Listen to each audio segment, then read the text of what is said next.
Welcome to the show. It's deep with a twist. We're laughing through the scriptures where human coexists. Cultural. Come on and take a seat. It's faithful and it's fun. Wherever it meets feet. Dive into the stories. Hear the podcast call. It's Mormon stuff with a smile in the cultural hall. It is time for another episode of the Cultural Hall. It is an Articles of News episode. Verlin, the News Wizard, joins me. How are you, sir? Good morning. I'm fantastic. It's not as early here as for you. Oh, it's fine. We get up early. You know, I like to think that the whole world is on the same time, but we just do it differently because we've interpreted time differently. It's that whole like a day is 1,000 years thing. I don't think it's day. I don't think it's night. It just is. It is. It's time. You almost sound like a parent. I felt that way for about 20 years. Yeah, were you not a morning person? Is that the deal? Or are you much more? No, I just felt like I was tired constantly. So, it could have been lay me flat, turn off the lights, I would fall asleep. Well, and then you got rid of the kids, or as I like to call it, the telestial kingdom. And now you're just earning your way towards the celestial. Right. Light brightened up. If you know, you know. Yeah. We were able to say that we wanted to go somewhere and then go somewhere. It was the craziest thing that we've amazing how that works. Yeah. I see some of my friends. I have a dear friend who because of some circumstances, adopted a kid that was like 4 days old, right? And he's like, awesome. He got married a little bit later. He said, yeah, this is awesome. And his wife was about 6 months pregnant when they adopted the 3-day-old. So now they have two under 6 months. And, wow. Talking to him, I just go, how are you? Is everything all right? I won't take any more of your time. I look forward to spending time with you again in about 5 years. If he's listening, there's light at the end of the very long tunnel. In fact, we used some of that light this week. I got home from my trip after seeing you and doing some other fun things with family. And my wife said, you know what? I think we should go see an exhibition baseball game 500 miles away. Yeah, you should. And so we hopped in the car, threw a couple of things in a suitcase and left for 3 nights and watched a basketball game in Memphis, Tennessee. Okay. And drove back and spent a night in Nashville. Oh my gosh, I can't live there. I would not be productive at all except for listening to music 100% of the time. Yeah. Wait. What'd you do in Nashville? We got there about 3 p.m. We went downtown and literally went from location to location to location, listening to different live bands. Yeah. Yep. That's kind of my dream. So bands, Diet Coke, and bad food, and enjoyed every minute of it. In restaurants that you think aren't, chain restaurants, but they are. They're just no. These are all individual, unique establishments that may serve more than just the standard fare of the Church of Jesus Christ of Latter-day Saints. Here's the deal, though. Look into some of those restaurants because I went to Nashville, down on Broadway. That's the main drag. That's like it's like Main Street, Las Vegas. That's the Strip. That's right. Whatever, Strip. Right? That's Hollywood Boulevard, except in Las Vegas. Listen, those restaurants. They have different names, but most of them are chains. I'm guessing they are. Yeah. Like one is a cheesecake factory, but it's called, Johnny Timbers something or other. You know what I'm saying? It's a cheesecake factory. It's called something Nashville-y. Now, what's funny is we did that about 10 years ago, and all of the same establishments were there with just different names. So as different bands become hot and not, they keep changing the names. In fact, one of the venues I loved 10 years ago was a venue that was supposedly the Florida-Georgia Line venue. And because they broke up over COVID, actually, I guess, that's no longer there. It's now called by a different name. So the hot one this time was the Kid Rock venue, which had 4 different bands at 4 different floors. Amazing. Okay. Yeah. A Kid Rock restaurant just feels dirty. It wasn't dirty. It was actually quite good. It feels like moderately patriotic and just a little bit dirty when I think of a Kid Rock restaurant. Well, that's true. You want it to be a little edgy, a little, a little not perfect. Did you have the experience where your waiter or waitress was like, "Oh, hey, would you like another Diet Coke? Actually, hang on, I'm about to do my set." And then they get up and they're the most amazing musician you've ever heard. And then they're like, "Oh yeah, hey, here's your Diet Coke. Sorry it took me so long." We didn't have that experience this time. Last time we did. Mm, mm. What we did have was just amazing musicians. I could not believe how good some of these people were in some of these bands. And you think, why aren't they selling records? Well, it's because this place is just, I guess, the mecca for all of them to Hmm. try to make it in the music biz. And you know, it's like having the most amazing concert and costing you just, an order of nachos and a couple of drinks.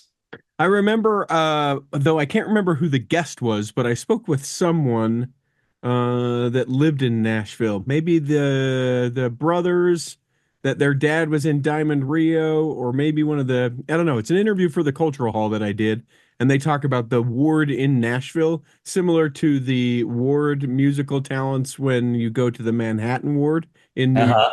where you just sit down and you're like, what in the world is this? This is a Temple Square kind of concert, a conference center kind of thing. Yeah. Yeah, I testify for the Manhattan First Ward too. I've Mm. been to the sacrament meeting there many times. Yeah, preach. I like Yeah, that. I'm trying to bring in preach to the LDS culture. Preach or that'll preach. I like that too. I You like hear it. that? You hear that in where you live, yeah, in North Carolina? Yeah, absolutely. Absolutely. And on my mission, that's how you knew you were giving a good talk in a sacrament meeting is people were actually responding back to you. Yeah. I'm trying to, I got to think of the translations.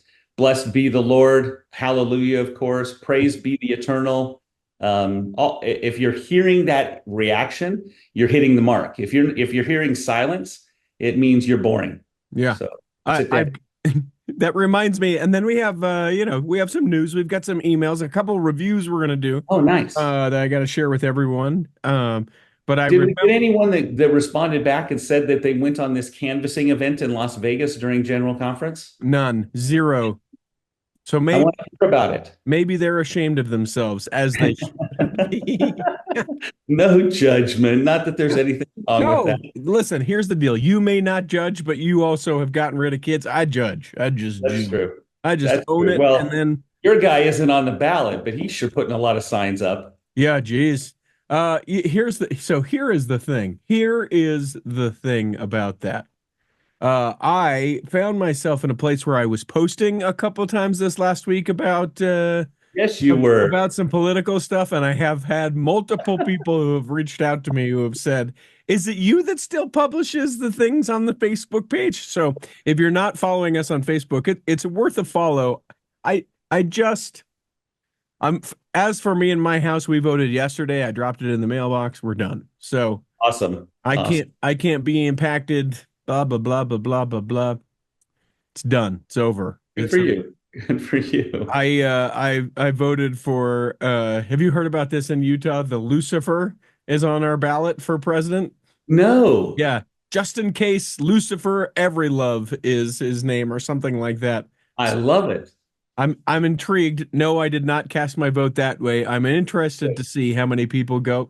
Yeah, listen, doesn't matter who I vote for. Let's go ahead and do that in the state. Utah's votes are going to go one way, it Yeah. sounds like. Yeah. I mean, we take them and we give them to anyone that we can that isn't that isn't Trump in some case, and then who isn't a Democrat because they're all baby killers according That's to right. everyone I've talked to. That's right. Well, like they said, you can't be a good member and a Democrat. Don't talk Yep. to Harry Reid. May he Yep. rest in peace. But people will do Evan McMullen, who I know for a lot of people that was an ease of conscience Yeah. before. But Yeah. anyway, I don't know that Lucifer or Lucifer Every Love or whatever. I think it's Every Love. It's either Every Love or Everyone. I don't know that that is the ease of conscience for Sounds like an everyone. R&B singer, not a presidential candidate. Yeah. I think it's a funny thing that someone put on the ballot. Good for that person. Wow. No, Took that's the effort. country we live in. That's right. That's how you end up with Bodie McBoatface. There is an email actually that involves your neck of the woods. Give me 1 second. I'll pull it up. You may even know this person. Oh, His name is Alan. Alan. He says, I enjoyed your conversation in 855. That's episode 855. You're a butt. That was me and you, right? I believe so. As I do all of them, just some more than the others. My wife and I listen to Cultural Hall as we walk together in the morning. I resonate with Verlin in age, membership, and perceptions, including having lived in North Carolina in my youth and continue to have ties to North Carolina. But I call Arizona, specifically Mesa, my home. In the part of your It's a 855, drier, hotter North Carolina, right? yeah, they're basically the same, right? Basically. People will wake up in Arizona, go North Carolina, and vice versa. He says, in part of your conversation about Mayor John Giles, you questioned the attitude of the residents of Mesa regarding the position of Mayor Giles regarding the presidential campaign. While I have some strong disagreements with Mayor Giles about some of the direction he has taken the city, he has been the kind of mayor that every city should want to represent community from a personal effort and attitude. His podcast, which I didn't know that Mayor Giles had a podcast, it's Oh, called cool. It's Always Cool in Mesa, is a great insight into the good he is doing in our community. I am on the first name basis with the mayor as well as the candidates running for his office. I regularly interact with our community with many influencers in the community who share his views and those who passionately disagree with him. I will confirm that most, if not all, I know in our community respect Mayor Giles no matter what their political views are. We all know he is a rather liberal mayor who needed to be a Republican to get elected in what has been referred to as one of the most conservative cities in the United States. Your episode included a segment on how the LDS can disagree politically and still respect each other. This is a very real attitude as long as one does not play the church card politically. Generally, he tempers his political views by carefully avoiding the religious or faith card when pushing his agenda, but at the same time, we will see him working at and in the temple, attending the Easter pageant and ward stake meetings. He is the real deal. However, he has recently raised eyebrows and a little as he's joined the Republicans for bandwagon, bandwagon, which comes across in this community as LDS for Kamala. His dislike for Trump is well documented, including the hot mic moment with Jeff Flake during his first term as mayor, where he described Trump in an unflattering manner. But the conservative community here still reelected Mayor Giles. Now, he is now termed out as a mayor. He has nothing to lose at this point, and no one really cares about his politics. There are some juicy social media conversations out here from other influencers in the LDS for Kamala. Why do I struggle so always to say that? Kamala community that attract more attention than the mayor. But it still comes down to the never Trumpers like Mayor Giles who suffer from TDS. These TDS conservatives cannot find policies to disagree with, but they just do not like the guy because he's not the traditional LDS personally of a politician. Like many of us in the church, we would rather compromise on political platforms that conflict with policies and trending social morals of the LDS community rather than overlooking the morals of an individual who, not of our faith, is not righteous enough to be one of us. Ironically, the other side's candidate is really not all that different. It does not make sense. It all reminds me of the early 1900s when Senator Bowles Penrose of Pennsylvania, addressing the subject of polygamy, reportedly glared at one or more of his Senate colleagues who had a reputation for philandering and said, "As for me, I would rather have seated beside me in this chamber a polygamist who doesn't polig than a monogamist who doesn't monog." Politics never change. Feel free to email me if you've got more questions, Alan. So contact at theculturalhall.com. But you know what he did? A new feature that's just been fixed. You can actually just go to theculturalhall.com and there's a thing that says contact me. You click the button and then you can fill it out and it sends it over to me, which I think is pretty great. Just like a form. It's a form that actually works. Yeah. Nice. How about that? Nice. I may save the other email just because that was long. Sorry, everyone, for that email, but important, and I appreciate. Thank you for the effort, Alan. I appreciate Alan emailing it in, but I have a few reviews that I would like to read. We, by the way, made our goal by the end of the year of getting 400 reviews. I will go in this order. We'll go shortest to longest. The first one, enjoy the humor and the variety of guests. Always a new perspective. Thank you for sharing such refreshing information. Thank you, Verlin. I'm so refreshed when I hear your voice. Okay, next review is a wonderful blend of heartfelt to hilarious. Richie and all the various hosts provide the facts, good and bad, regarding LDS living. Glad I joined the Patreon group. Oh, thank you, Leo Hahn. Fantastic. That's patreon.com/theculturalhall.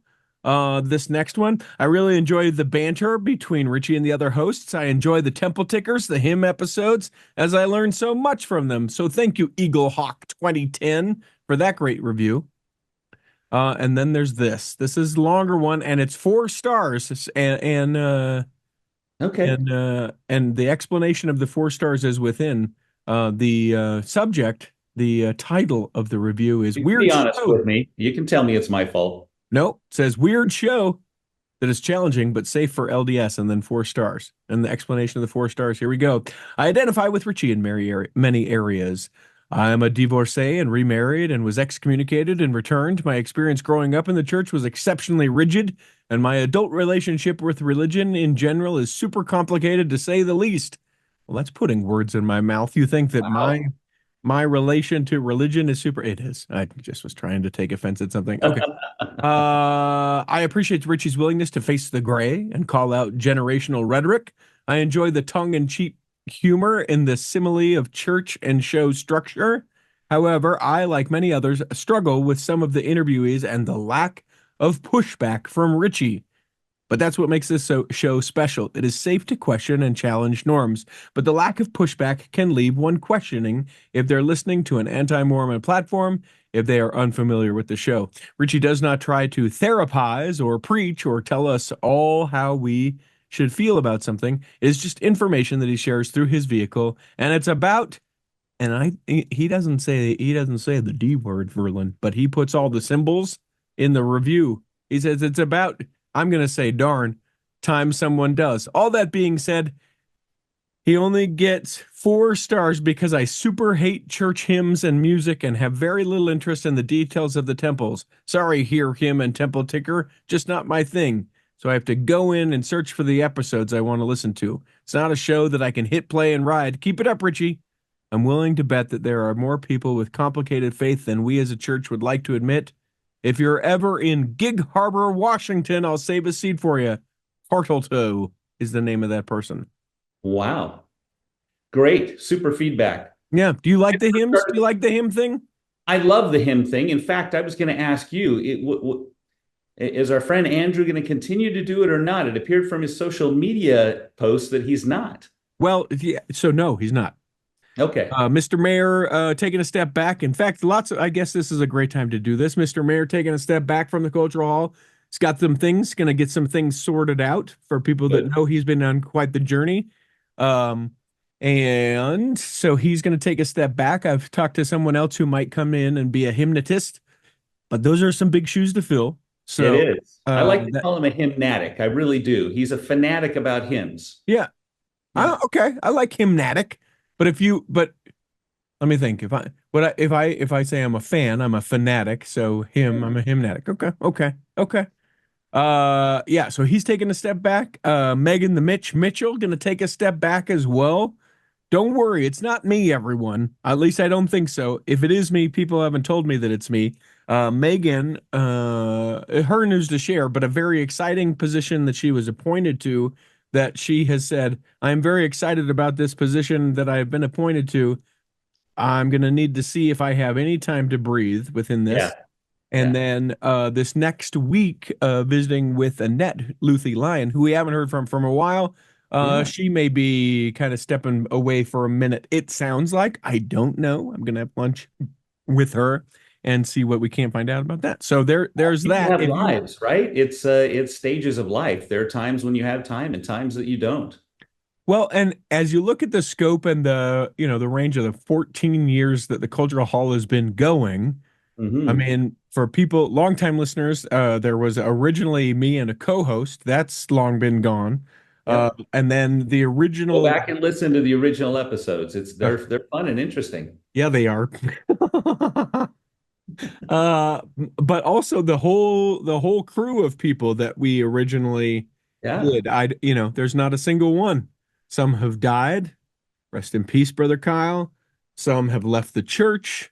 Some, just decided, hey, this is not a thing I'm going to do. So Yeah. I have tried to decide, and I don't know, maybe you could give some insight on this, people listening, or you, Verlin, as well. I'm thinking about making it like an emeritus calling, where it's like, hey, come I do this love for a it. year or 6 months.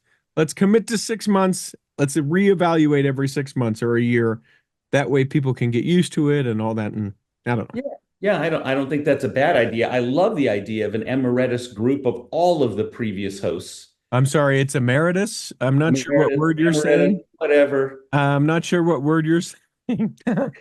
Is that French? Is that Haitian? Something like that. Okay. I can never I've say that never word heard that. correctly. I've never heard it pronounced that way. How do you say it? Emeritus. Emeritus. Yeah. Okay, I'll go with emeritus. I'm pretty Emeritus. good at That Kamala, so yeah. we'll. Okay. All right. Here's the thing. I've listened to so many people pronounce it wrong that it's just like when I do stuff at weddings, right Yeah, before I panic and I go, yeah, is it? No. And then I say it and I go, nope, it's clearly not that.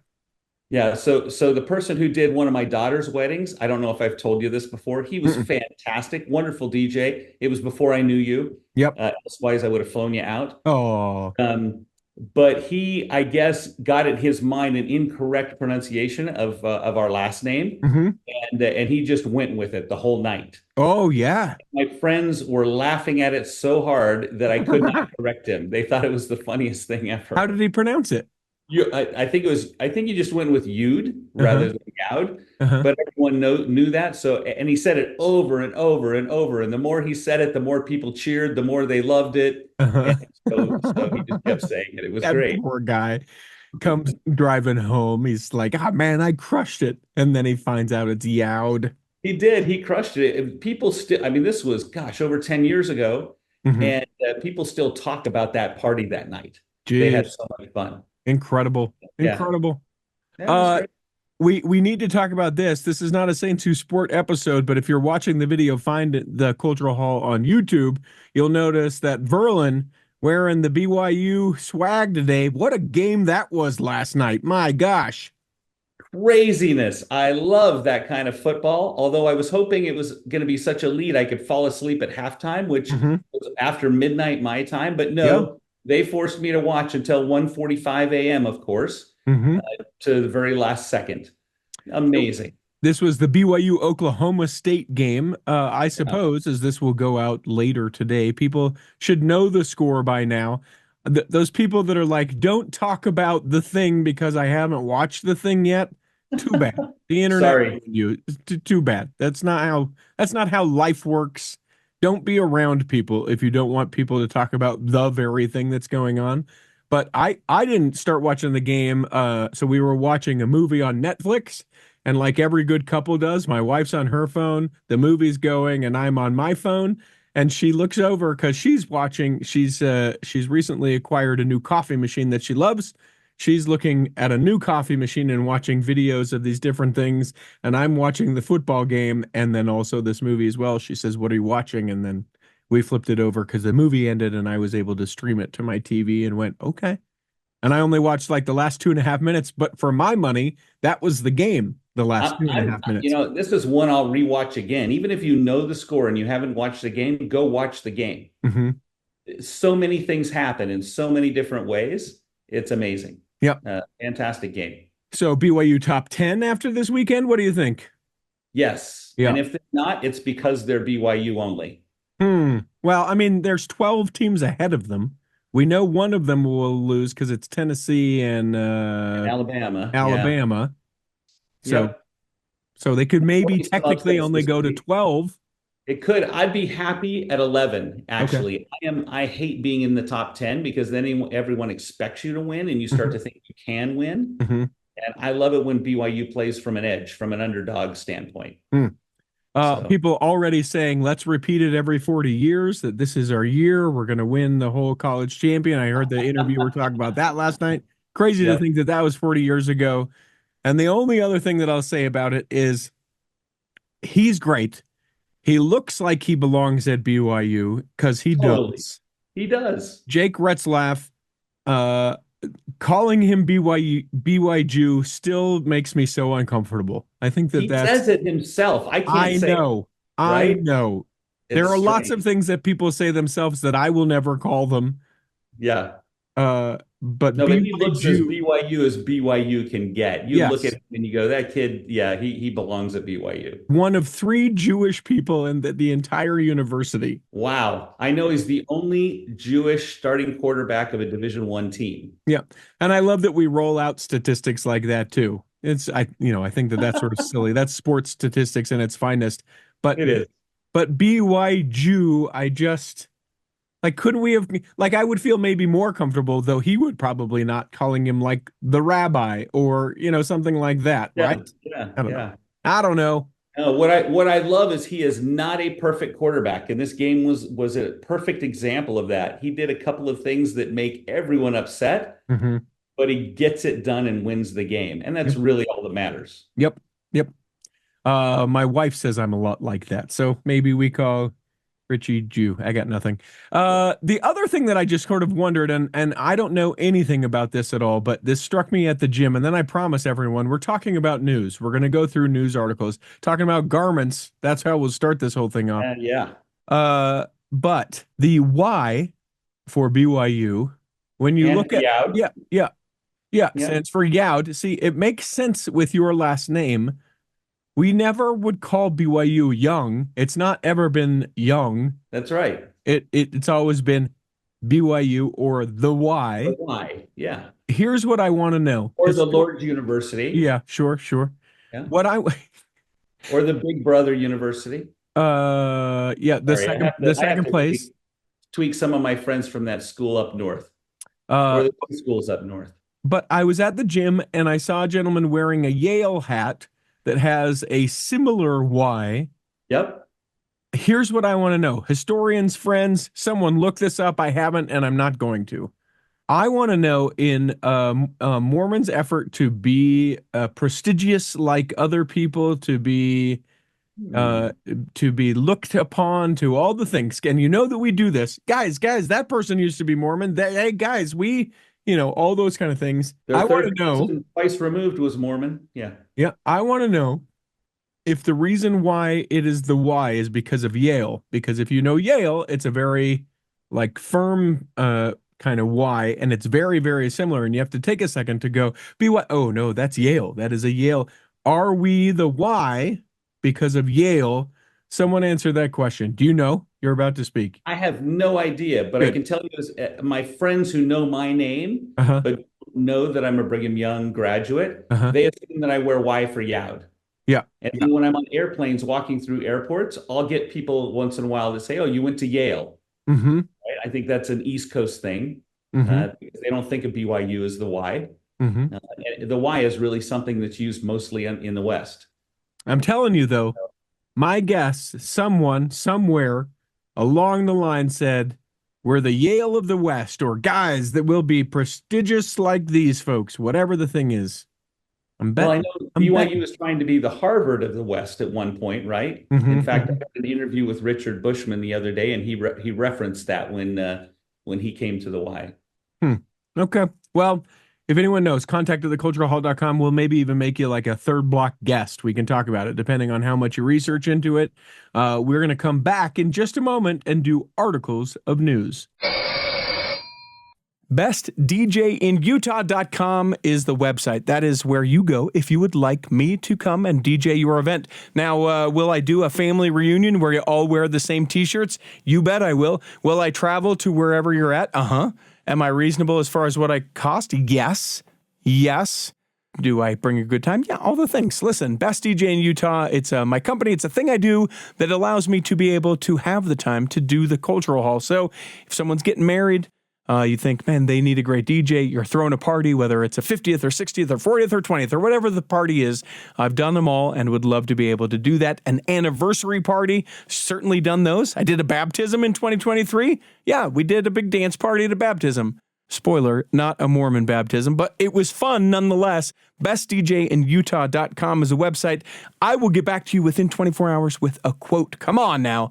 bestdjinutah.com. Imagine running a small business today. It's challenging. Imaging and internet presence is an absolute must. Even with that, you're still a small star in a bright cyber universe. Now, imagine you have someone who understands how to get your site designed for your talents and then easily searched by potential clients. Imagine Lennon Design. Whether it's strictly a website or a whole package of logo creation, advertising media, and promotional materials, Lennon Design is your partner in business. They'll test the boundaries of their imagination to create something unique for you. When you need creative, affordable design, let it be Lennon Design. Call 801-699-3022 or visit LennonDesign.com. Here in the second half of Articles of News, guys, we're going to do so much Articles of News, it's going to blow your mind. Hyperbole, yes. Hit it, Peter. You can't lose Articles of News. And away we go. Who would have thought that a change in garments could evoke so many emotions? That is where we go first.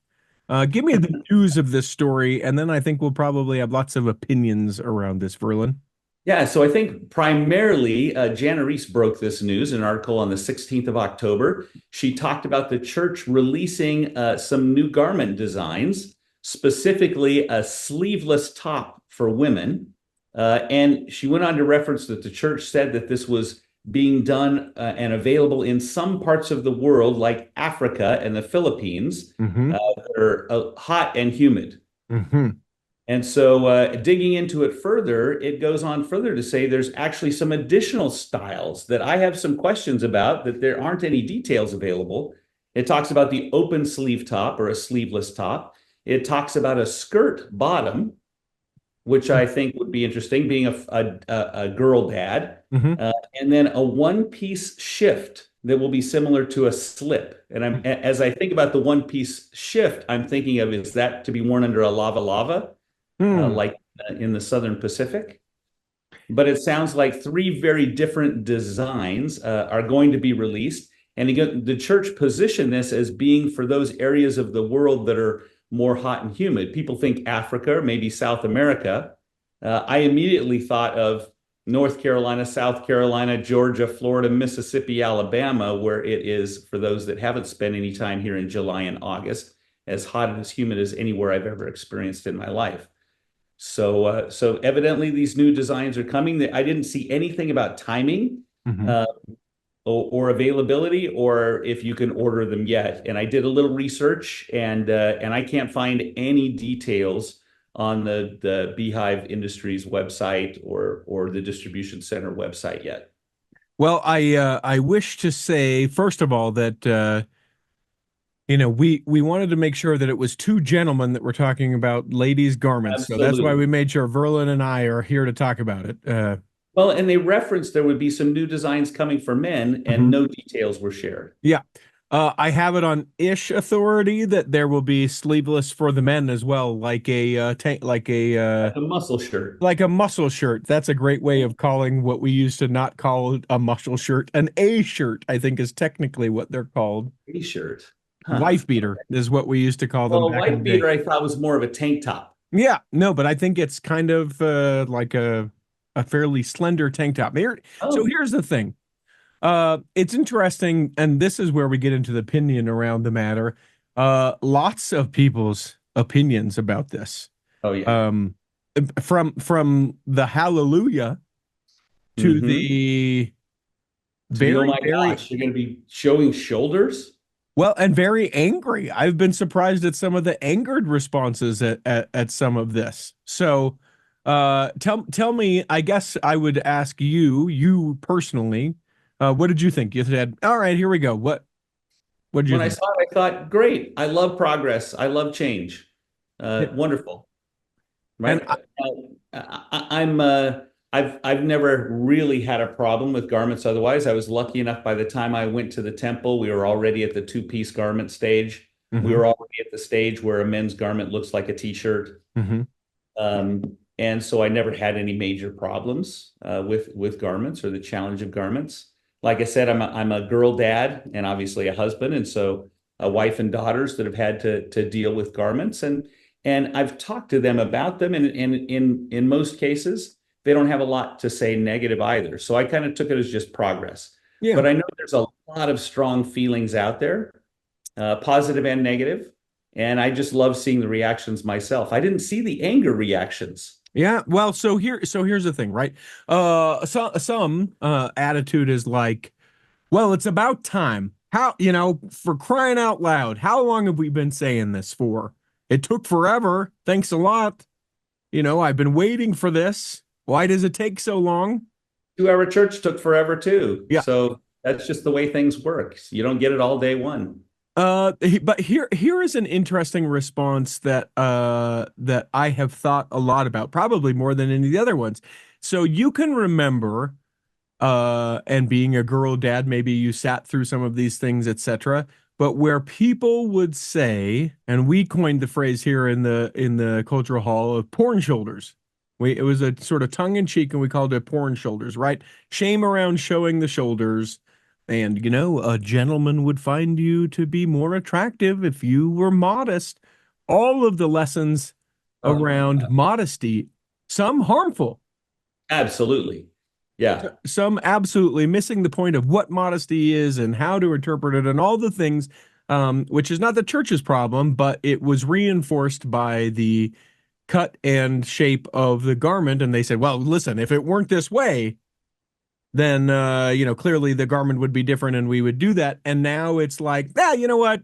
All that stuff about the shame of shoulders and all those things, nah, it doesn't matter. Yeah. I guess And I never people heard are the term. mad.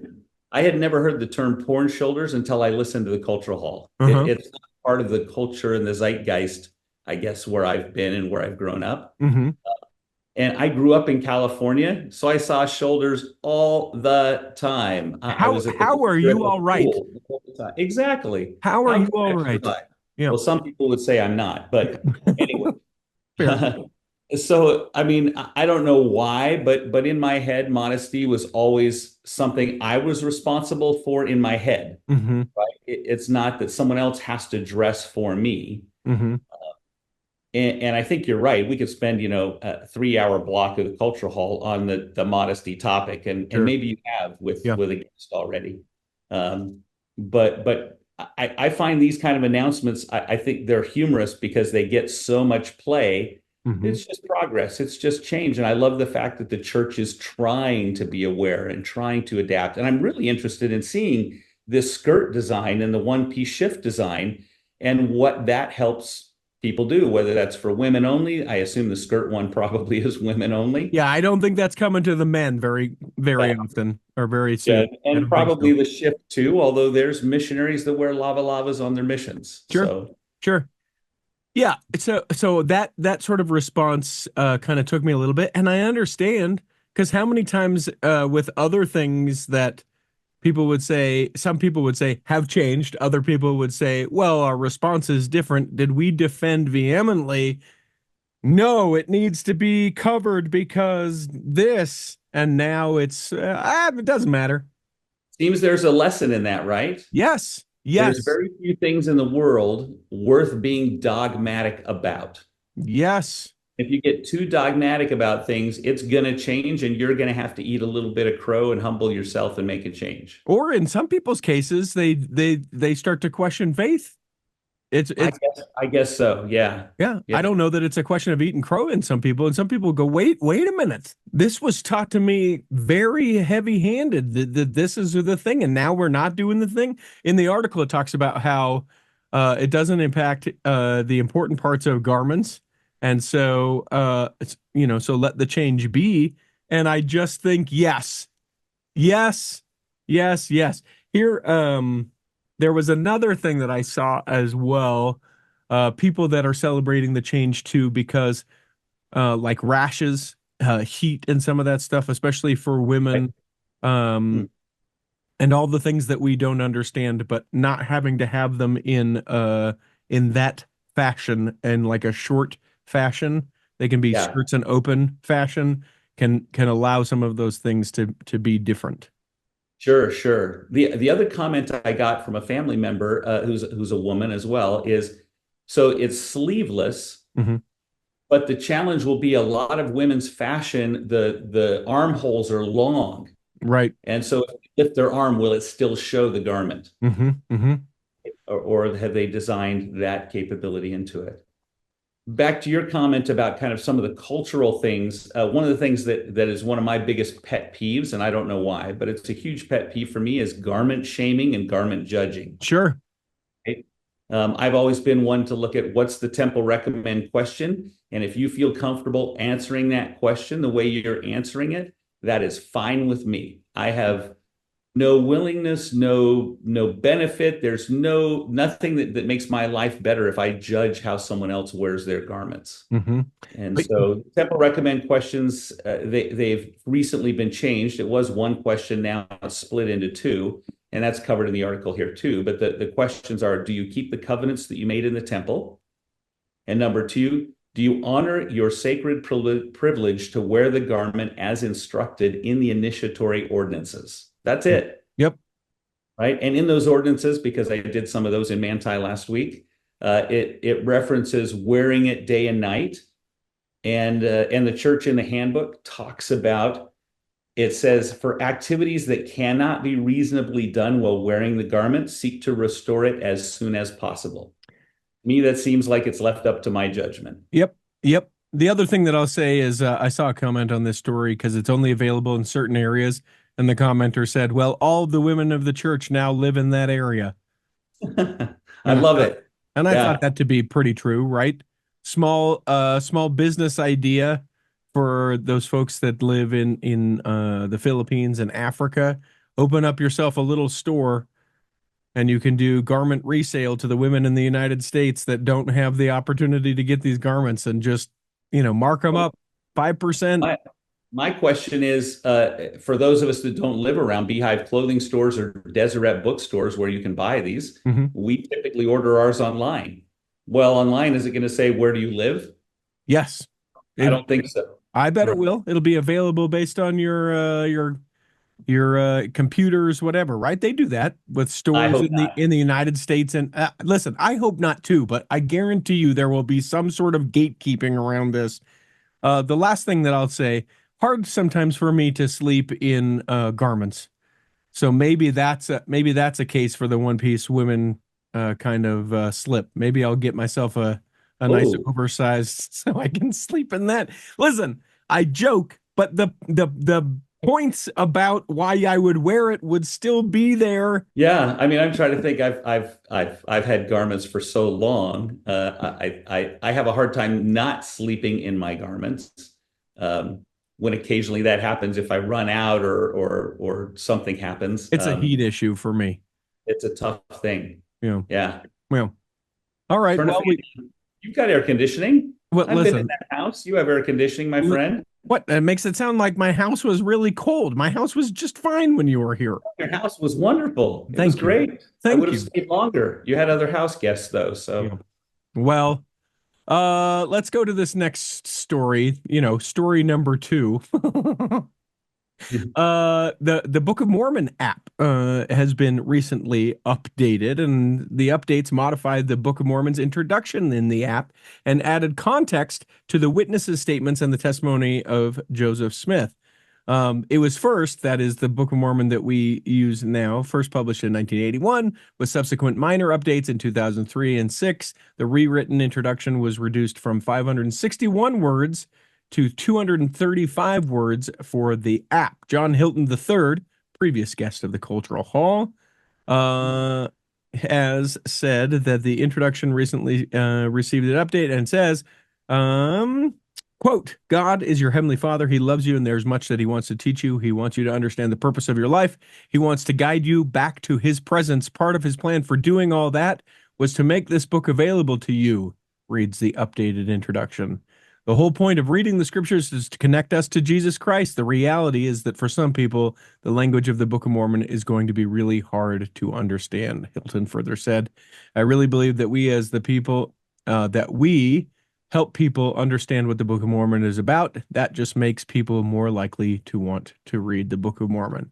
Here is an honest question I have of you, Verlin. How far off are we before we have a new inspired version of the Book of Mormon? Well, I think I'll come back to that. I think it's important to note that this change of the introduction is not part of the translated Book of Mormon. that's been changed. It's an introduction that the church wrote, addition to the Book of Mormon, to help people understand what they're going to be reading about, right? So I love the idea that they shortened it. Yeah, and they're not claiming, "Hey, oh, we just found another page, and this is what it said." That's not what it is. It's this is a human being thing, not a divine thing. In terms of a new Book of Mormon, I haven't thought about it much, but I have a hard time going there because of the nature of the origin. Okay. So based on what we understand, and I love that we understand more and more and more about the process of the Book of Mormon, and I love some of the questions that we still have about the process of the Book of Mormon. Frankly, I love that we don't have answers to all those questions because that's a lesson in and of itself. I love the fact that in this article, it talks about them in this app referencing the New American Standard Bible rather than the King James Version of the Bible. Sure, and I think that's fantastic, right? We believe it's true so long as it's translated correctly. Right? And there may be better translations available now. At least some researchers and some academics in the church have been using other editions as well. In fact, you interviewed someone, I'm going to say a couple of years ago, that had rewritten the entire Book of Mormon himself in a new translation, which I've read and loved. That wasn't the Book of Mormon, it was the New Testament, wasn't it? Oh, it's the New Testament. Yeah. You're right. Yeah. You're right. Yeah. Yeah. Sorry, not the Book of Mormon. I meant the Bible. Say, yeah. I meant the Bible, the New Testament, and some of the insights from that translation, because we use English differently today than it was used when Joseph Smith or when the King James Version itself was created. It made it a lot clearer for me. Some of the things that we get hung up about: be ye therefore perfect, or we're saved after everything we can do, changes entirely in its meaning when we read a modern translation. I always like to think that hopefully there's some changes still yet to be made about that love your neighbor thing. Just what a hard. Can we modify the two great commandments? Yeah, like most of them. Yeah, almost all, except for that guy or girl. Can we put that? Can there be some footnotes? We know that may be becoming, because in a conference talk we heard about temporary commandments versus permanent commandments. Yeah, I don't think that those are. I don't think that those are temporary, though. I like that perspective. Here's the deal. I think that there, and this is why I don't know that there will, maybe a year ago, maybe 6 months ago, we did the Book of Mormon for the Gen Z, or what did we call it? The Millennial Book of Mormon, something like that, where we put it in. People were selling it online, and, I kid you not, and it came to pass. Yeah. I do think that if people are able to be brought closer to Christ through a book that they could read better, understand more, lower the bar of understanding from and it came to pass, etc. Maybe it's like a primer, maybe it's something else. I do think that there is space for something like that to exist, and I think the church. I don't think that the church would have to go, "Oh, hey, that's a new God came to us, and this is." I don't think that would be a thing. I think we could just say, "Listen, the original text we believe to be translated, through by the power of God through Joseph Smith, and we would like people to be able to read this if they have a struggle with that." And I don't think that's too much of a leap. No, and I think that actually we've already received that a couple of times. So I remember reading to my children an illustrated version of the Book of Mormon. It had terrible illustrations, and some of them, let's say, are not culturally sensitive today. Yeah. If I go back and open up that book, but we've had versions of that for children. When a country gets a newly translated Book of Mormon, often they don't get the whole Book of Mormon right away. In Haitian Creole, it was Morceau Choisi, which means chosen portions of the Book of Mormon were published first. Third Nephi and Moroni and some of those things. I think a primer, I think an introduction, I think lots of ancillary publications around the Book of Mormon would be super helpful. Yeah. But I could see the church sort of putting something like that forward to say, "Hey, church approved. Don't think that this was translated, etc." Maybe not. Well, I think an audio version would be wonderful too, because I know a lot of people who respond much better to audio than they do to reading. Well, we talked about, and maybe not, maybe we didn't, but like There is within the app, you can have a man or a woman read you the Book of Mormon, Yeah, yeah, and that they've started to make it, at least in some respect, like almost like an audio book that has like sound effects and stuff like that. a little bit. Yeah. Yeah, Yeah. See, I'm yeah. telling you, it's coming. Hold on, everyone. It may be. The other thing is, until I read this, I'm going to admit this. I'm a little embarrassed. I've never used the Book of Mormon app. I've always used the church library app. And so that's where I read my Book of Mormon. That's where I get, the audio of the Book of Mormon when I'm listening to audio. Now I'm going to have to go to this new Book of Mormon app. Okay. And I wonder, why can't they merge the Book of Mormon app into the library app? What are you trying to do? The other piece that I love about the Book of Mormon app, now that I've looked into it, is all of the video clips that are so easy to access and use. And Yes. the illustrations are so much easier to get to. I think it's a fantastic resource. Let's merge it into the library and do the same thing for all of the other books that we have. Well, it's funny that you bring all this up. In the future, I'm not sure how soon of the future. A while back, we had a guy that In is the a year missionary for the 2000, right? church. Oh, wait, that's no longer the future. Yeah. We talked about the Gospel Library app, and he came in. That's what his mission is. He and I are going to do a series of small videos that people will be able to see both on our YouTube channel and on all of our social media, where he's going to just walk you through like a principle of your Gospel Library app. Each one will be bite-sized, and it'll be like, hey, how do I create a footnote in my scriptures? Nice. Boom, be able to do it. And Yeah. he's going to walk us through each of those things. So maybe we'll have to ask him that question about the Book of Mormon app. Maybe, I don't know if he does. I know he's very Gospel Library app. I'm not sure if Yeah. he's Book of Mormon app. Maybe he's like you. Maybe he's a purist that way. I'd love to hear his perspective. I'm going to call it, I'm a pragmatist. The fewer apps I can have, the better, and the more likely I am to use them. Mm. Fair point. Fair point. I want to just dump a couple quick stories in here, so I'm going to do these real quick. BYU names their inaugural dean of the medical school. This was in, I believe, the Deseret News. The dean of the medical school that is yet to be named, the President Nelson Medical School of Medicine at BYU. It's coming. President Nelson School of Medicine. Yep. His name is Dr. Mark Ott. He is a surgeon with Intermountain Health. He held academic and affiliate appointments at Johns Hopkins, Harvard Medical School, Stanford, and the University of Utah. What the? With Got a good approval of the Board of pedigree. Trustees, he is going to be the inaugural dean. He is. I think that's great. I love these announcements coming along. I love the fact that the church announced it. It wasn't all tied and tidy. It wasn't all figured out already. They're now announcing little things along the way. Sounds like a great inaugural dean to work with. And I'm wondering if they're holding off on the naming until we have a new prophet. Of course, because it feels weird.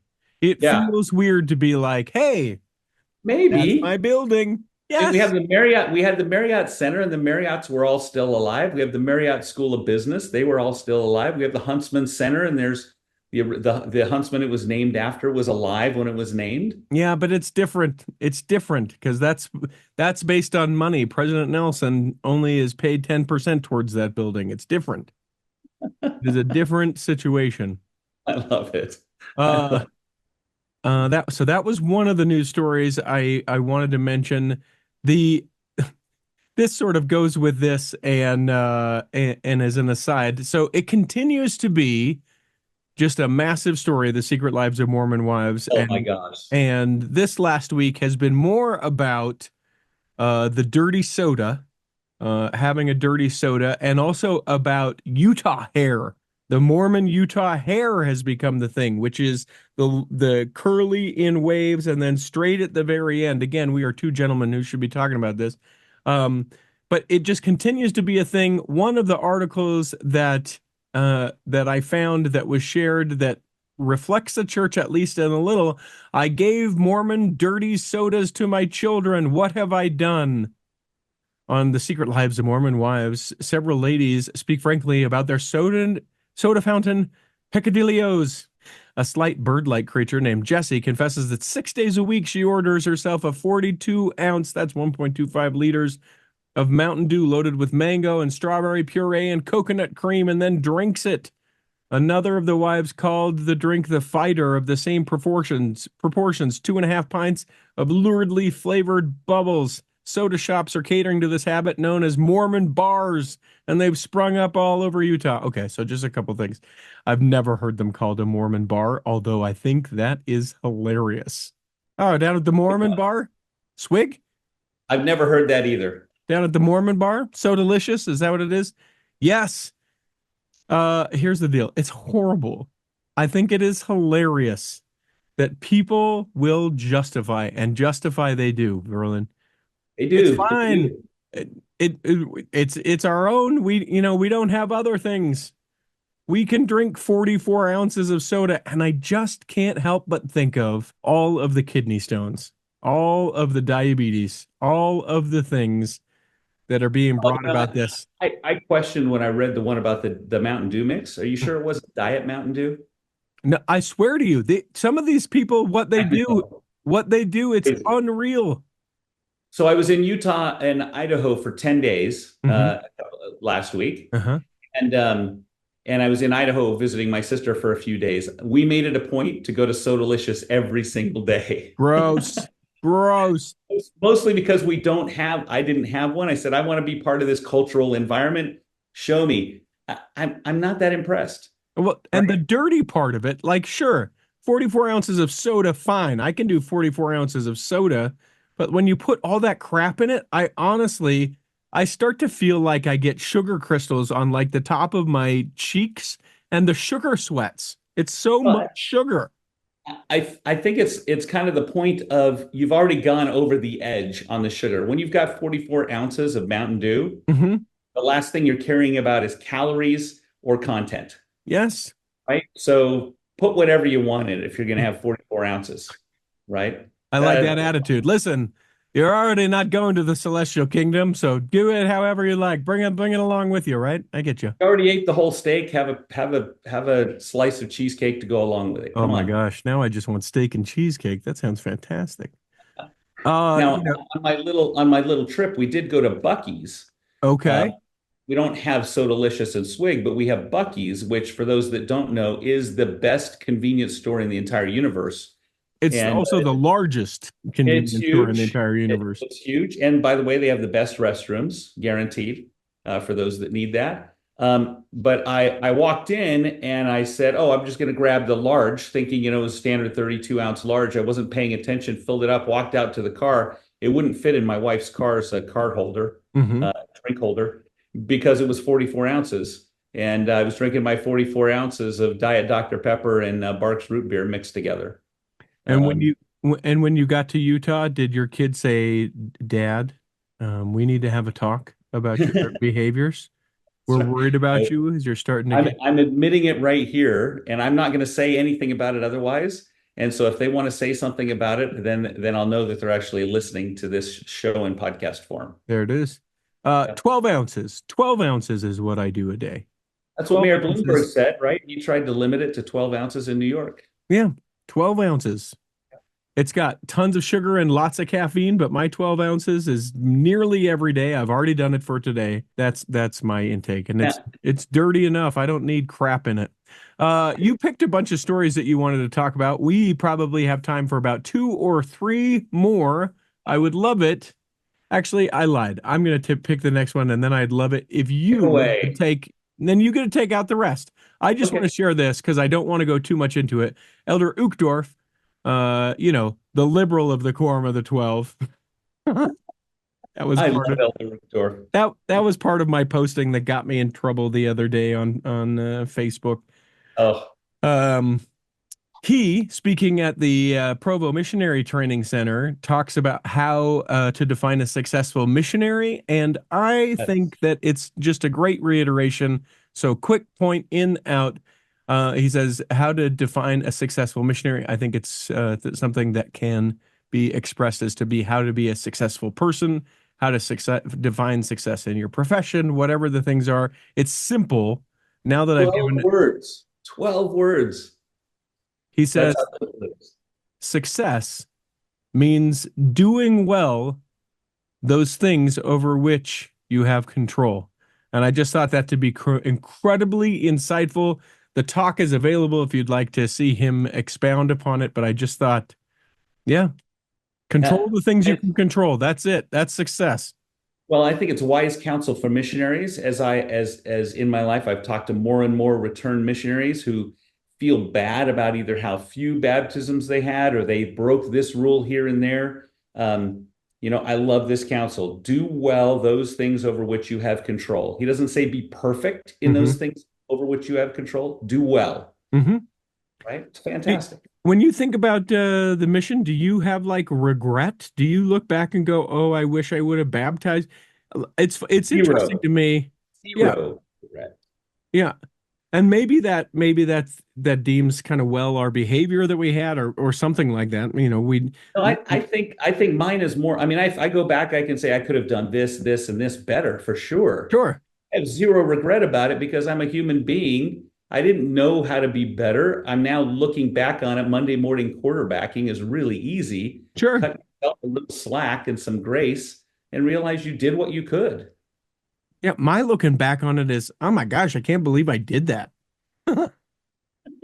Absolutely, some of that. Yeah, I mean, I loved it, but like, it's not a I coulda, I woulda. It's like, man, for 2 years I did that. I just remember like the last month, not trunky, but you know how you just get the feeling like you're done? Yeah, yeah. You can be done on vacation. It can be a glorious thing, but you're like, It's this over. experience, I'm done. Yep. I need to be doing something else.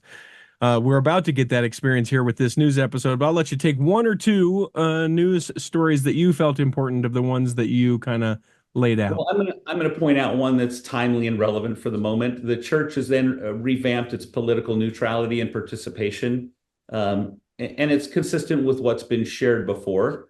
But I love the fact in this particular article it shared that not only are we neutral and we don't support particular candidates or particular parties, but it talked about some of the standards the church has for specific church officers.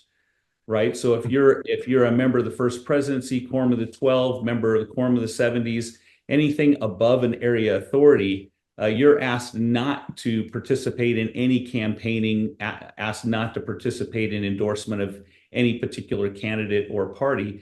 But if you're an area, and that includes temple presidents, which I found interesting, as well as Interesting, yeah. But if you're an area authority, a stake president or bishop, they said you're free to support a particular candidate personally. Of course, the church is not endorsing those candidates. Sure. But you're free to support whatever candidate you like. And just a good reminder for everybody, no one is evil for choosing a particular candidate that meets their values and conscience. The minute I hear someone say that is evil or they're evil, then I know that they're over rotating and being dogmatic and not following the church's guidelines. I don't know. The Lucifer is on the ballot here in Utah. Yeah, on the ballot. Yep. I would extrapolate that out a little bit further. Maybe it leads to the other side of this news story, where here, and I know that it's people well-intentioned, but don't do this. The people that shared the President Trump Zoom webinar meeting in like Facebook pages that their ward has. It's inappropriate. Gosh. Yeah, it's not appropriate. Yeah. I think political should be put on a church social media site. Yeah, like go out and vote. But the people that are like, listen, if the other side does something, we'll share it here. No, don't do that. Nope. And yeah, go ahead. I was going to say, and I feel very similarly too. There for Taylorsville, Utah, there is like a Taylorsville page for better Utah citizens or something like that. And I'm like, cool, a page all about Taylorsville. I don't know who the admin on it is, but it's all church stuff, and it just feels inappropriate. It feels like Taylorsville, we're a great city. And I, Nephi, said to my father, and it's like, guys, don't. That isn't how we do it. We don't get people in and go, hey, what a great page, and then we trick them and say, oh, be touched by the Spirit because this is a religious page. There's a time, there is a place, there is a forum. There are times and places and forums where things like that are not appropriate. The only thing I'll say about the webinar directed at Latter-day Saints is that Senator Mike Lee, Glenn Beck, and former President Donald Trump spoke last Sunday via a webinar, and it was geared towards Latter-day Saints, saying, "Hey, you know what? This is why you should vote for us." That's it. That's all the story was. Well, the second piece of the story, which I found humorous, is they had that webinar, but I think maybe the Trump campaign needs to spend a little more time Oh. asking Lee and others about how the church really works and what the church is. Uh-huh. Because on their merchandise website for the church, for members of the church they're trying to influence, their primary merchandise were coffee mugs and cozies or Yeah. koozies, depending on how you want to say it. But obviously, they didn't understand the audience that they were going after. Maybe if they would have be selling Stanley cups with logos on them, right, Yes. that would have been a hit. Anything that's 32 ounces or bigger, that Yes. would have been a hit. But they need to understand that a little bit more. Yeah, I love that. The and the people that will defend it. And listen, I just think it's people not understanding. Yeah. Uh, the people who are like, I use a coffee mug every morning. You don't have to put coffee in a coffee mug. I know, Yes. but it's it's latter LDS for Trump or something was what the thing said. Latter-day Yeah. Saints for Trump. And in the product description on the website, it said coffee mug. It's funny. Right. It's all right for it to be funny. Hilarious. We're not speaking poorly about your candidate because it's funny. It's just like, hey guys, we know you. Are we going out to the bar after this webinar? And it's like, guys, did no one tell him? Does he not know? Exactly. That's not a thing. And same thing with koozies. Yes, you can put A and W in a beer koozie, That's and right. you can call it your root beer koozie. But by and large, koozies are not used among LDS people because we don't do it that way. We don't have to keep you don't have to keep root beer really cold for a long time like you do other beverages. Yeah, Although like a I would glass argue you bottle do. that may have a long neck on it. Yeah, Yeah, yeah. exactly. Root beer koozies. Maybe Two that's other the thing. quick, two other quick stories. One is an ugly story. 91 new civil suits covering 26 different counties in California. These are all civil suits that have, excuse me, that's the boss calling. 20, these are all civil suits filed by a single law firm who've gathered all of these different suits for sexual assault, sexual abuse. And it names, 20 bishops and 20 elders and a number of missionaries and others. It appears that this law firm is trying to seek status as kind of to pool all of these lawsuits together and get a common ruling along the lines of these lawsuits. The church has appealed at least the jurisdiction and trying to get it out of the state court and put it into a federal court of some kind. I don't know the law very well and why they would be doing that, but I'm sure that there's a good reason from their point of view to do that. 91 though, that was surprising to me. And it also references, and this is an interesting thing, that the floodlit.org has researched and reported on sexual abuse within the church and has 1,000 published case reports on its website, and that the church doesn't have anything available to its members. I thought that was interesting. I don't know if I feel like the church maybe should have a list of people that they certainly we have like the behind computer screen notes that's like, Verlin this while he was in our ward if something like that were to occur. But I don't know. Should there be a public facing like database of people that have these different charges within the church? I don't know if the I don't church should know. do it. That seems like Like a third party doing that is okay yeah. to me. Contact at theculturalhall.com if people want to reach out as far as that goes. And then you said that you had one more story. What was Yeah, it the that you last wanted to one do real quick? was how do you feel about the church having billions in reserves? Is Oh, that odd? Is that misleading? I don't know about you. I've been paying tithing for, the good portion of 50 plus years. And I don't recall anyone setting an expectation with me about really where all that money would be used. But more importantly, absolutely no discussion of where the church keeps that money before it's used or while it's not being used. And it always seemed to me that putting it in investment accounts was very much consistent with the parable of the talents, sure. finding a way to increase what the Lord's given us rather than just let it sit. Yeah. So your question to me is, how do I feel about that? What are you Yeah. asking me? Yeah. How do you feel about the church having an investment account that continues to get returns that any one of us in our retirement accounts would love Sure. and would expect? So I feel like the church invests wisely. That is how I feel about that. Perfect.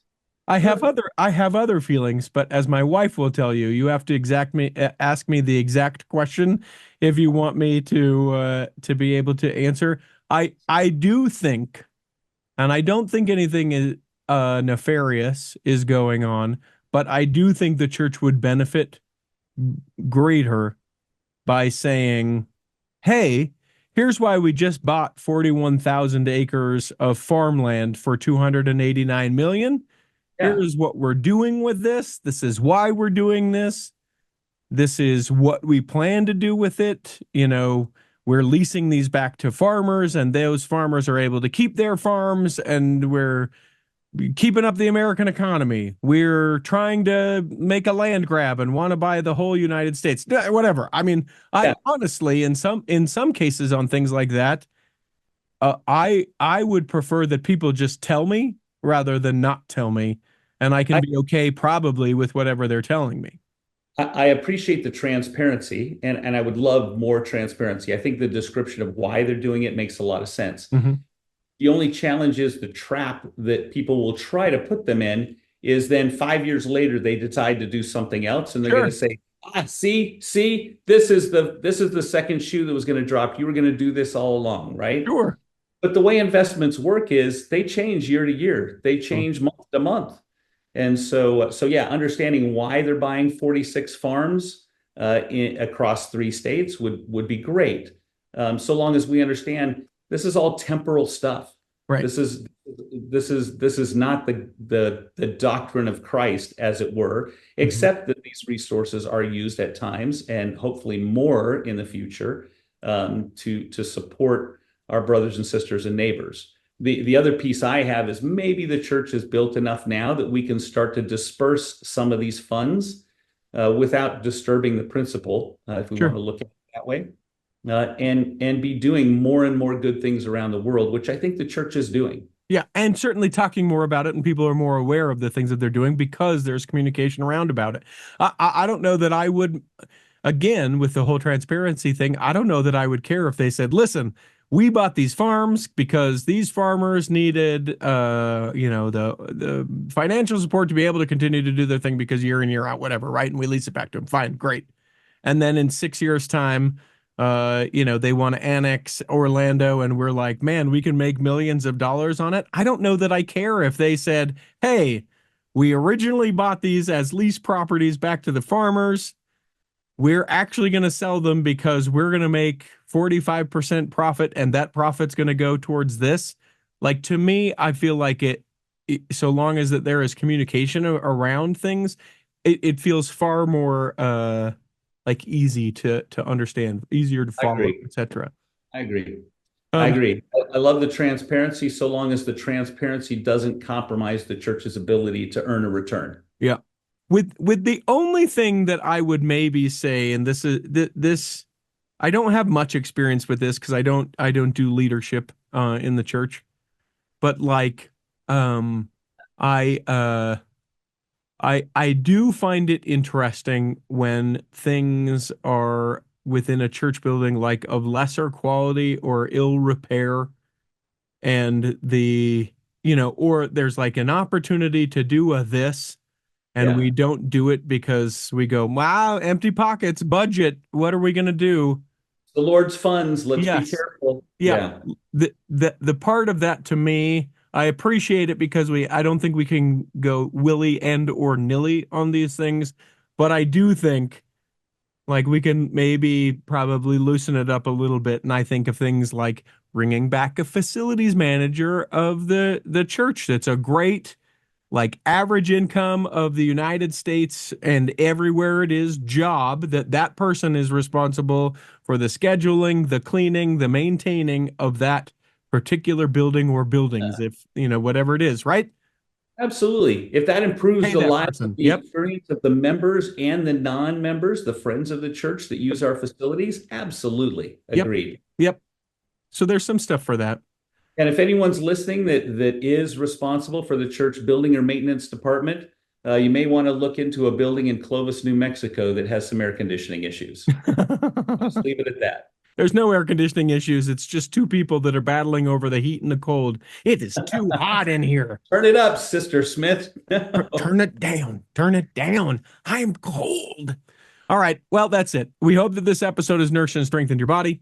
Oh, that if you weren't feeling well enough to listen this week, you'll feel better next week. And that when the time comes, you'll be able to travel home in safety. In the meantime, Chris at Alpine Lakes Travel, Rick McGee, Debbie Wanless, Chocolate Cake Bites Podcast, and the Tiger, with a U, will be saving a seat for you On the back row of the Cultural Hall. Save me a seat, it's sure to be neat. On the back row, we read